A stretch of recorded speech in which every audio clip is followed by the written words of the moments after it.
Morning, everyone. Before we open the public hearing, we're going to, Senator, you want to lead us in the pledge? Sure. I pledge allegiance to the flag of the United States of America and to the republic for which stands one nation, under God, indivisible, liberty, and justice for all.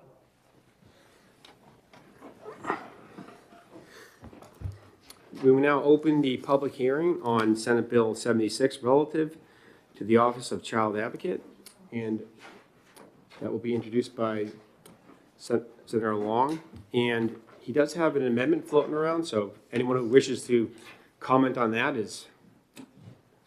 has my blessing.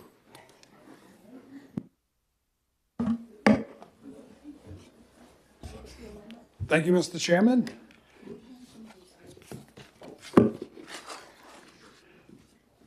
The Office of Child Advocate was created, for the record, I'm Senator Long, representing half of Manchester.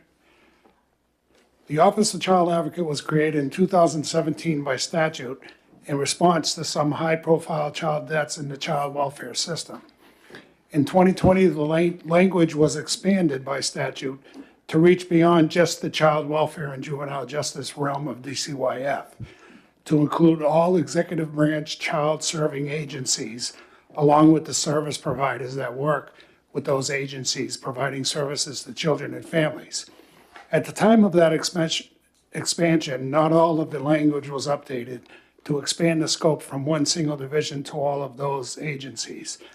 That expansion also created the Oversight Commission of Children's Services, which works closely with the OCA and has supported the drafting of this bill to clarify some of those outstanding issues. And with respect to the amendment, there are a couple of agencies that had issues with particular language, and they're behind me. They'll be speaking to that. To clarify, that's amendment number 0173S? Yes. Thank you.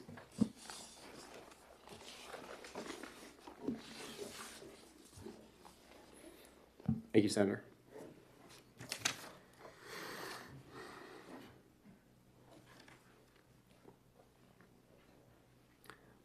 This time the chair recognizes Liza Mascio. Lissa. I got it wrong last time, too. I apologize. One more strike. I'll get it. Next time's my chance.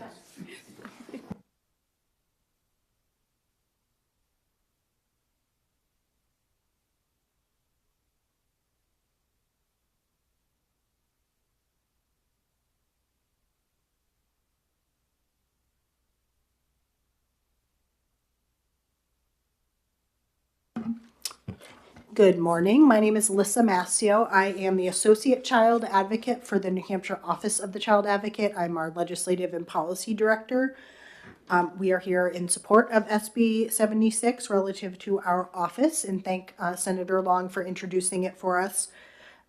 As he said, we are a newer state agency. We were established in 2017, and then in 2020 created our own statute. In that transition, it went from us just having independent oversight over the division, DCYF, which includes child protection and juvenile justice. The expansion then went to all executive branch agencies that serve children.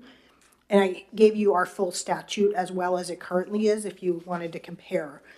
So it defined agency and executive agency. Unfortunately, throughout the statute, it's sort of randomly referred to one or the other, not consistently, and also left several places where division was still in, where it really should say agency. So the definition of agency refers both to the state institutions, departments, institution, bureaus, or offices, but also captures the public and private child and youth serving organizations who provide the direct services under contract or agreement with the executive agencies. So that would include agencies like Youth Villages or Waypoint. It would also include residential facilities like Nashua Children's Home. There's been some confusion because of the way the statute was updated of sort of our direct reach. So that's what the bill SB 76 does.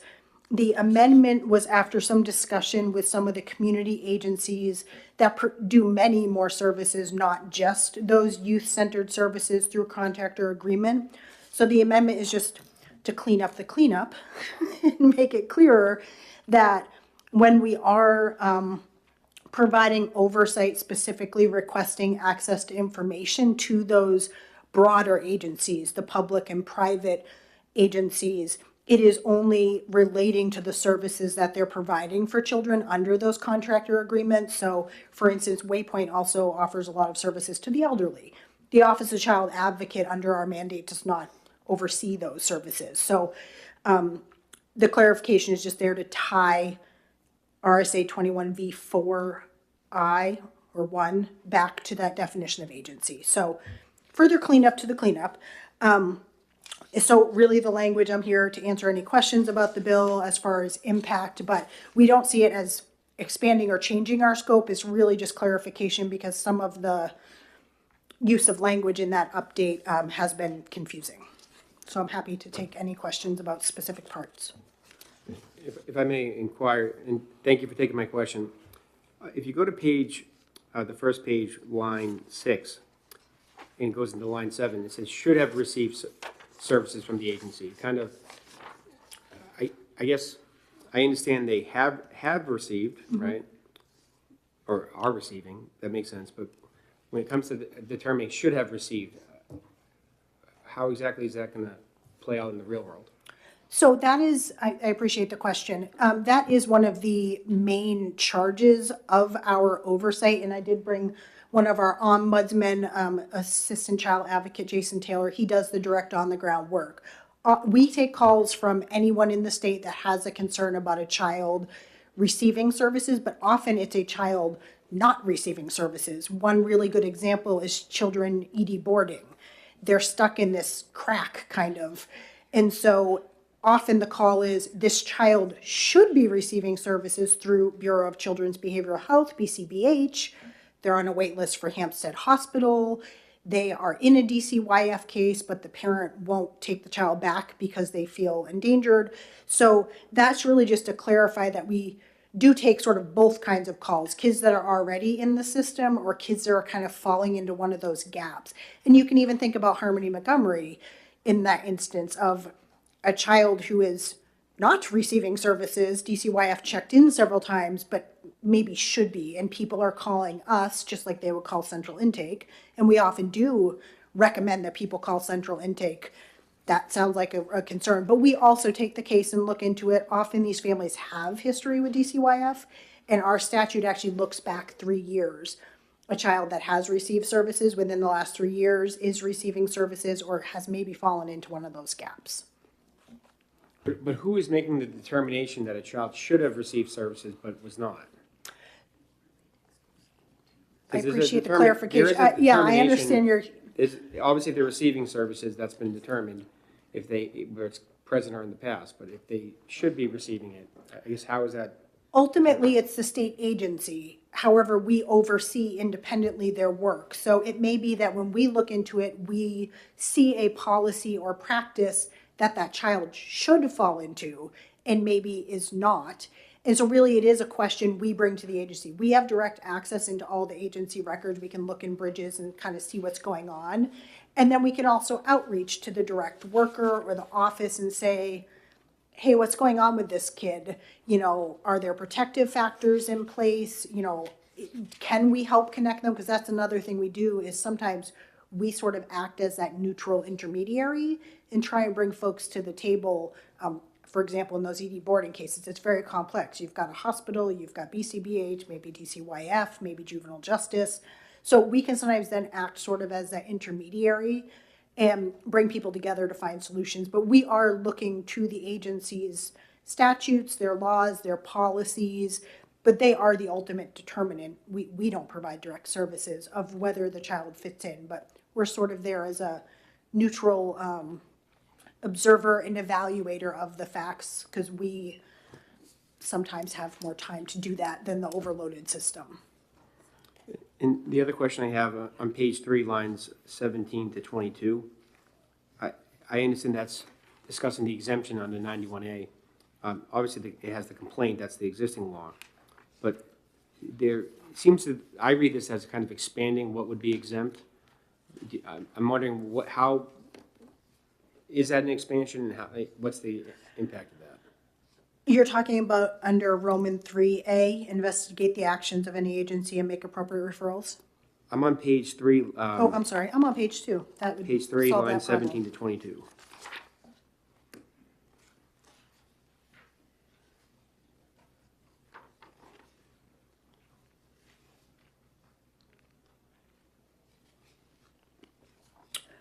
So we are exempt from 91A completely. This has to do with our confidentiality, and really the wording was just sort of awkward. So when we were looking at the statute, felt that we wanted to be clear that the confidentiality extends to the identity of the person who is calling us and other individuals that the office receives information. So for instance, if a guidance counselor calls us, we may then look into the record and reach out to other collateral sources, because our job, the ombudsman's job, is to sort of conduct a little bit of an independent investigation. So we wanted to make sure that it was clear the confidentiality we maintain to protect the integrity of those investigations. So if someone were to say, who did you talk to, OCA? We want to just make it clear that it's not just that initial caller that's identity is protected, but if, say, we reach out to, there may be a CASA on the case, there may be a therapist, to just do our investigation, that confidentiality covers everybody so that people feel comfortable giving us the information we need to conduct our investigation. So is there anything that is not exempt today that would then, can you just give me an example of something not exempt today that would be exempt if this were to pass? We believe it is exempt today, but the language wasn't clear, the way it was worded about investigations and oversight activities. We wanted to make it clearer that what that means is the person calling us and then the work we're doing, which may include calls to other collaterals. So we believe that already existed, but the language was just a little clunky. So we, since we had opened the statute, wanted to sort of make it clearer, and then our office records, we do believe, but the wording such investigations, oversight activities, and information just felt kind of vague and ambiguous. So we were just really trying to make sure that we can protect the integrity of those investigations, not really an expansion. And last question, has the court upheld that, or is that, this is a newer? We have never gone to court about this. So we do have an client counselor at the Attorney General's office. Matt Broadhead is our client counselor. So if somebody were to try and subpoena us or something, I am an attorney, but I am not our attorney. He is our attorney. So, but we've never actually had to go to court. Let's knock on wood that we don't have to. Thank you.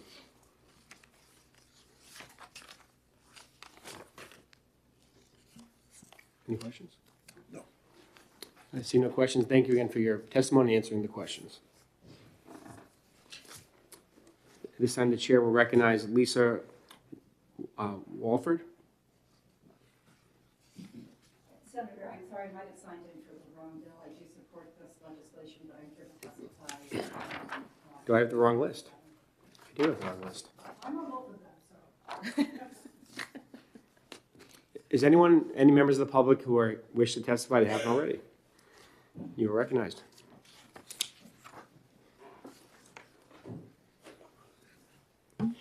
Chairman Abbas, members of the Senate Children and Family Law Committee. For the record, my name is John Williams. I'm the Director of Legislative Affairs for the New Hampshire Department of Health and Human Services. We are not taking a position here on the bill, but we did come with interest, and particularly hearing Attorney Massio's testimony and providing a level of clarity about what the underlying bill is trying to achieve.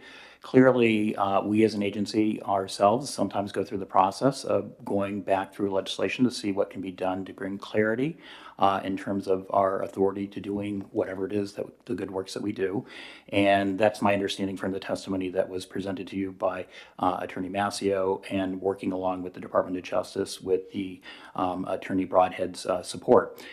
There are still some open questions, and I think, Senator Abbas, you raised a couple of the questions that we were seeking answers, or at least from an informational standpoint, answers to.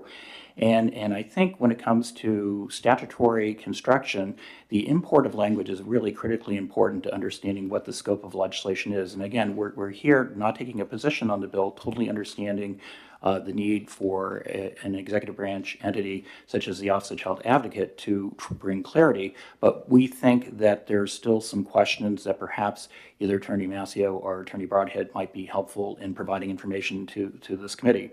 As you had identified earlier on, there are some changes. Striking the word executive from agency from the testimony provided by Attorney Massio does make sense in terms of at least aligning internal clarity. However, when you do make those changes, you have to really very thoughtfully, and even with the best of intentions and the best of work and reviewing, there could be unintended consequences as a result of those particular changes. So the question here is there an expansion, of the scope of the authority for the Office of Child Advocate? I will defer again to Attorney Massio and the AG's office on their interpretation of what the language, but clearly we had some open questions regarding that. On page 2 of the legislation, there's a reference to the Ombudsman's office. And a change that is made there, as I will focus your attention on page 2, starting on lines 15 through lines 18, it changes the current language about upon its own initiative or on a receipt of a complaint, review and deemed necessary, and this is why reading glasses are so important in front of a committee, because you can read faster than I can obviously get my glasses on. Investigate the actions of any agency and make appropriate referrals, provided that under current law, Department of Health and Human Services specific complaints shall be handled by the Ombudsman's office pursuant to their enabling legislation cited there. And it now changes that to the office inquiries whether the claimant has contacted the department. So there are some subtleties here, and again, taking on face value that this is an attempt to improve the process for that agency, but it does touch upon our agency, and the question is what was really the intent around that particular section.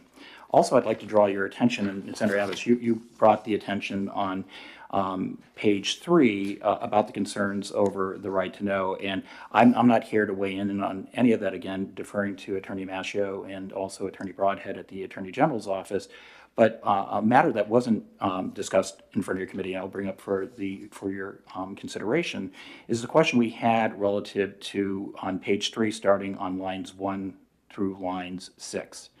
And you'll see in there that the word executive was struck in front of agency in subparagraphs Roman 1b and 1c. And the question that I think is still open is, what is the applicability to that? Because if you go back to the underlying definition currently in the enabling legislation, it does talk about contracted entities. So the question here is that an expansion or not? And I honestly don't know the answer to the question. I'd have to defer again to Attorney Massio and to the Attorney General's office.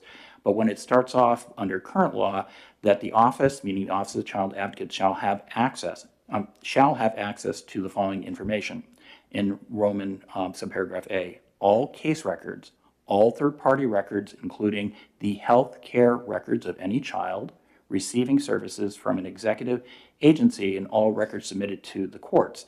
But then they start delineating the agency. So there is some confusion there. Are we talking about contracted entities? Beyond the scope of the Division for Children, Youth, and Families, which our assessment of this is it keeps status quo in terms of our working collaborative relationship with the Office of Child Advocate. It doesn't expand our authority, but the question is, does it expand the authority for where we have contracts through our Division for Public Health Services with federally qualified health centers, whether or not those records could be accessed by the entity? I'm sure that's not the intent, but one read could be around that. Again, deferring to the Attorney General's office on that particular point in terms of expansion. The other piece of it is that the department, our authority to getting those kind of records are triggered by a child protection case, an abuse and neglect case. And the question here is that the same threshold that's still being applied, or is there additional authority that's being provided, to this entity? So I probably more than overstayed my welcome, and I'm sure if you had questions, I would likely defer back over to Attorney Massio. I think she did a wonderful job in her testimony before the committee, but I do think there are still some open questions that we just came before the committee, and thank you for your time and attention.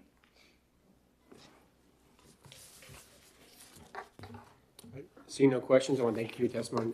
Attorney Massio, if you'd like to, I don't want to say rebut his testimony, but perhaps, if you have any comment on any of the, That's not good for my state computer. we would welcome you back to the hot seat.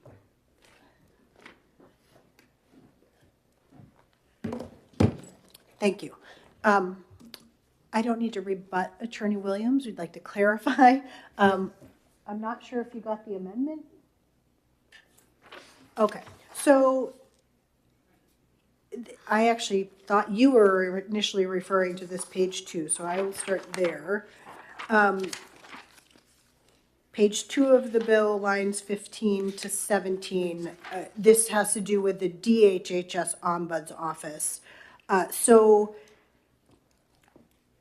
I don't know that this is an expansion, but we believe that clarification was necessary because we believe the original language completely tied our hands, that if a call came in that implicated the DHHS ombuds, which handles internal sort of DHHS issues, the original language, we have interpreted that we can't do anything. We can just say, you need to go to the DHHS ombuds. In practical matters, what that often meant is weeks or months would go by, the same person would call back, say, I still need your help.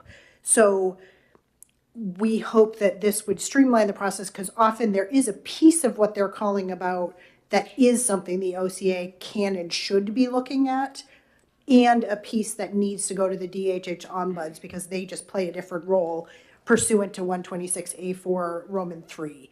So we are hoping this can just streamline the process, that we can handle the piece that is relevant to our office and also say, did you call the DHHS ombuds? Because this other piece is not our jurisdiction, it's their jurisdiction under this statute. So I would welcome input if we feel that's not what it says, but that's sort of something that's been happening over the last 6 years. Actually, today's our anniversary. Happy birthday to us. We are 6 years old today.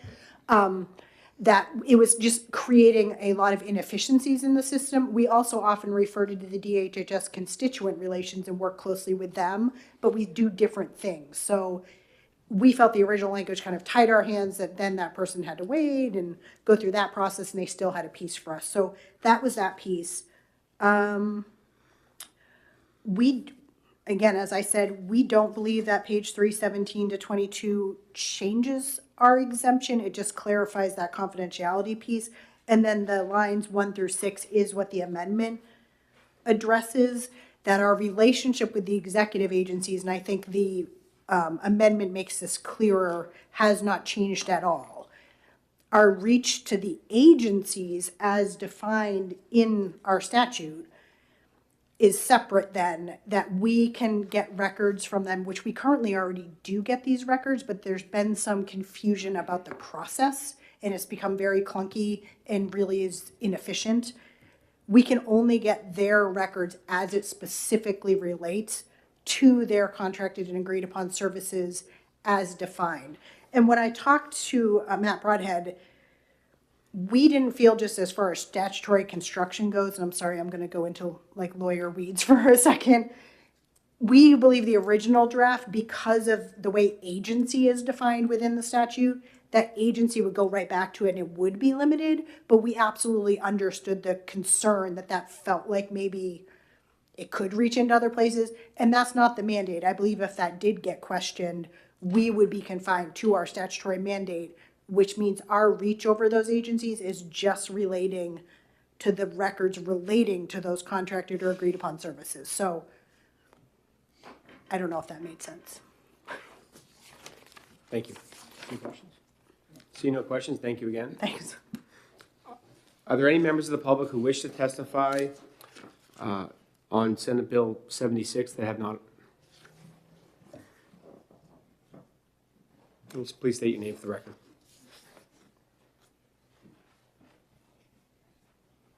Good morning, Chairman Abbas and Sorry. Good morning, Chairman Abbas and members of the committee. My name is Emily Lawrence, and I'm the Advocacy Director with Waypoint. Just to give you a little background, Waypoint is a private, nonprofit agency that serves children and families across the state. We provide services such as family preservation services, parent supervision in cases involved with DCYF, as well as in-home services to families that are involved with DCYF or have not court order, but voluntary community-based services. We agree that there are some changes that need to be made to the statute, but we do have concerns with that language that is on page 3, lines 4 to 6, that as currently written. We believe that it would expand the scope for the OCA to have access potentially to all of agency records. And so for us, that language is extremely broad, and in its broadness is also vague. It begs the question of, would they have access to our donor records? Would they have access to our accounting records? And while I appreciate Attorney Massio's argument that under the context of statutory interpretation principles, it should be related to those policies, procedures, records, and reports that are in relation to the contract for services for children that we have. We believe that we should still have that clarified so that it is clear going forward that that is what it means. And we believe the amendment that Senator Long proposed does that. So I have a little bit more detail in written testimony I can share, but essentially we would support the statute if the amendment is passed. And I'm happy to take any questions. Seeing no questions, thank you for your testimony. Thank you. Are there any members of the public who wish to testify on Senate Bill 76 that have not testified already? Seeing none, we'll now close the public hearing on Senate Bill 76. Thank you.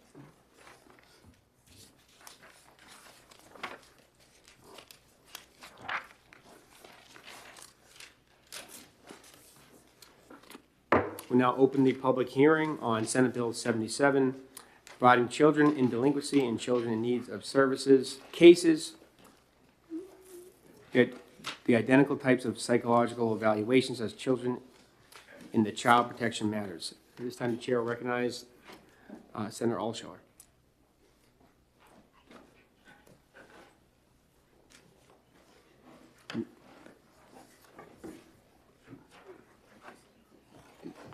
Is that the sign sheet? Is there more than one?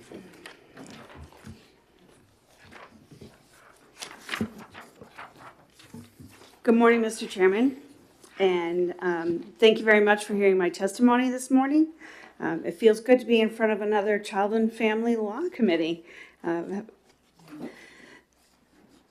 Senate Bill 77 in front of you rectifies an oversight from Senate Bill 417 from last year, which you have a copy of behind you. When a child is identified as being in need of services, it is acknowledged that they have and or are experiencing some kind of trauma. Often these children are being administered to in multiple systems. For instance, a child could be identified as having delinquency issues and simultaneously also be the subject of child protection. When these children are removed from their homes by the Department of Youth and Families, and there's an inability to place them into a family setting, these children are then sent to residential placement facilities. And in that space, they are entitled to quality mental health evaluations by licensed and specially trained psychologists. The type of welfare proceeding they are involved with shouldn't differentiate the type of evaluations they receive. This bill ensures fidelity across all of our child welfare statutes. I am very pleased to be joined here today by Lisa Wolford, the Executive Director of the Children's Law Center in New Hampshire, and a representative from the Office of the Child Advocate who can answer any technical questions you have. I thank you for considering this request and respectfully ask the committee to recommend Senate Bill 77 ought to pass. See no questions. Senator, thank you for your testimony. Thank you. At this time, the chair will recognize Lisa Wolford. Thank you. Good morning, Mr. Chair, Senators Long and Sullivan. My name is Lisa Wolford. I am a lawyer and the Executive Director of the Children's Law Center of New Hampshire. The Children's Law Center is the only legal services nonprofit in the state dedicated to the interests of children in New Hampshire, and we represent children across the child welfare context in proceedings under 169B, C, and D, the CHIN's delinquency and abuse and neglect statutes. And because those children typically have special education needs, we represent them in the school context as well. I'm here to express strong support of SB 77. As Senator Altshuler suggested, this is really, in my view, a housekeeping measure necessary to ensure that children in CHINs and delinquency cases are afforded the same protections through high-quality psychological evaluations that the legislature provided to children in abuse and neglect cases last session. The nature of my work has made clear that there is very little difference amongst children in these three systems: CHIN's, delinquency, and abuse and neglect matters. And for the most part, these children are growing up in poverty, experiencing significant childhood trauma and household dysfunction, and they frequently demonstrate emotional and behavioral dysregulation. DCYF sends all children in all of these three systems to the same residential facilities and ensures that they benefit from the same types of evaluations. The CHIN's delinquency and abuse and neglect statutes, you may know, have many provisions that are verbatim identical across those three chapters, the 169B, C, and D. There are a number of examples. I have three, but I'll just give you one. RSA B 19B, RSA C 19B, and RSA D 17B have verbatim language in those statutes that's long been in existence about the presumption that in-state residential placement is the most appropriate and least restrictive. I agree with Senator Altshuler's suggestion that these kids also, aside from being similar children throughout child welfare contexts, also are often multi-system involved. So a child who's a victim of abuse and neglect may also be involved in the delinquency system. And so there is no basis for distinguishing which type of child gets the protection of qualified psychological oversight of their evaluations. One other point about SB 417, with which the governor signed into law last year, is that it requires additional oversight by judges in these cases with regard to residential placement.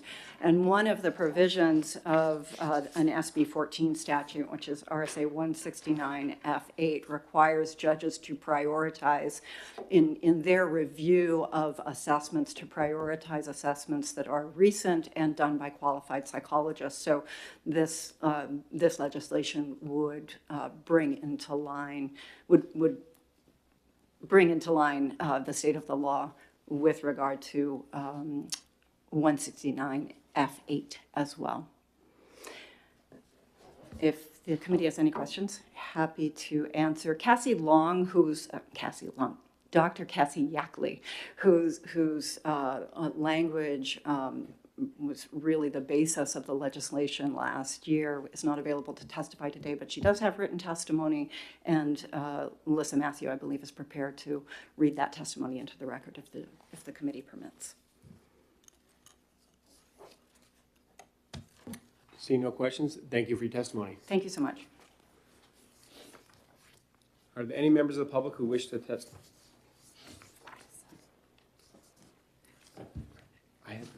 My lists are all messed up. That's the safest thing to do, just anyone out there. We appreciate that. Attorney Lisa Mascio, for the Office of Child Advocate. We do strongly support this bill. We were, in the drafting, we want to give a little background of SB 417 last year. There were a lot of parts of it. It was a very complex bill. We worked very closely with Dr. Cassie Yackley on the language for that specific section. I did want to give you the law, which was a new section of 169C that went into effect January 1st, just a few weeks ago. This language was drafted with Dr. Yackley. The issue had been that there were evaluations being completed by professionals that did not have the higher levels of qualifications that were necessary. So we work with Dr. Yackley to very clearly define what those qualifications should be. It went into SB 417 into 169C. Other parts of SB 417 actually went into 169F, which is sort of the overarching and covers B, C, and D. And unfortunately, we did not do that. And it just kind of got lost in the shuffle. We did have conversations with Senator Whitley and the other sponsors about making sure this covered kids in juvenile justice and CHINS, and unfortunately that didn't happen. So I agree with Senator Altshuler and Attorney Wolford that this was kind of an oversight last year, unfortunately, that these kids are often cross-system, are involved in all three statutes, would really benefit from having this consistency. And we do have testimony from Dr. Yackley about sort of why this language was necessary.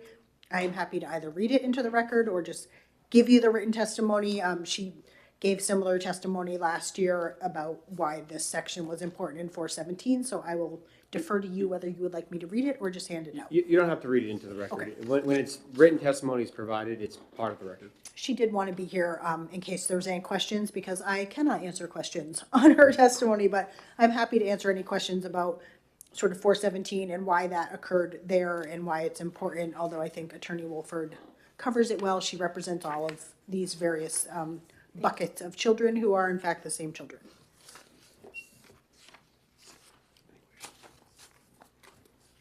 Seeing no questions, I want to thank you for your testimony. Thank you so much. Are there any members of the public who wish to testify on Senate Bill 77 that have not testified already? Seeing none, we'll now close the public hearing on Senate Bill 77. Is there a motion to go into executive session? I'll move. Second? We're now in executive session. And just so that people understand, because there's only three of us, because of right-to-know laws, my colleague to my right, when we're not in an executive session, we couldn't have we can't talk outside of this room. So it's a little bit of a hurdle, so you're gonna see, I guess, how the gravy's made. It's gonna have to be done this way. Yeah. So out of respect for my colleague, we'll, after basically all the public hearings, will likely still go into an executive session, doesn't mean we'll exec a bill. So, here we are, now we're in executive session.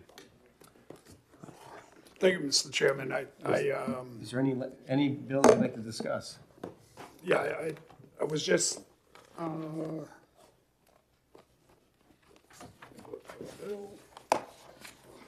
He declined to switch parties, by the way, I did ask him.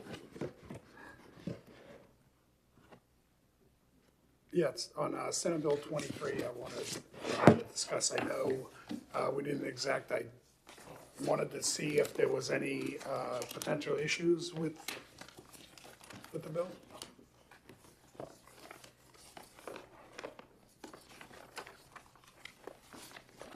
If I recall, there's a House bill that some thought may complement this Senate Bill 23. When I looked at that House bill, although they may seem like it's on the same topic, I don't think they're related.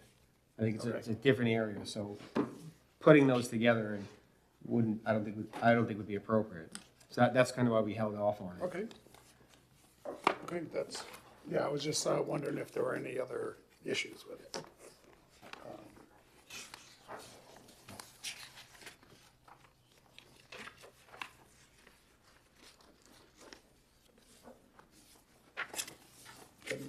not hearing of any, so I'm good.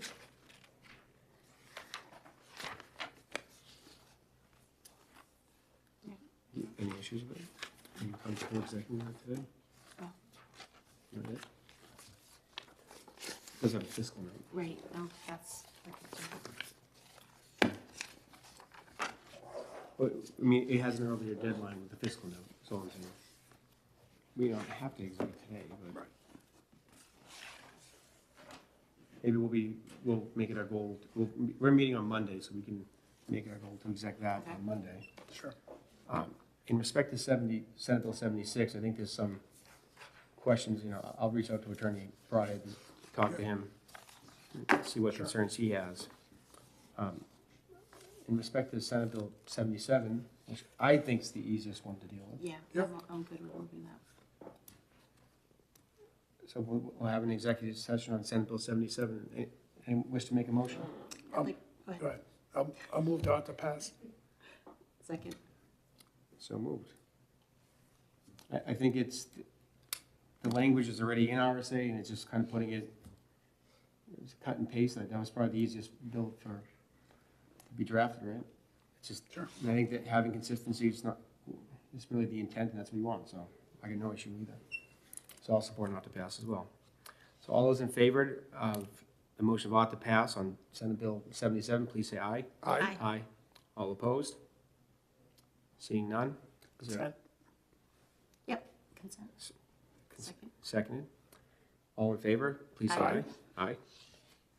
All right. Very good. I could bring it forward if you need a And name. You'll bring it forward? Sure. Even better. Is there anything else anyone wishes to discuss? Nope.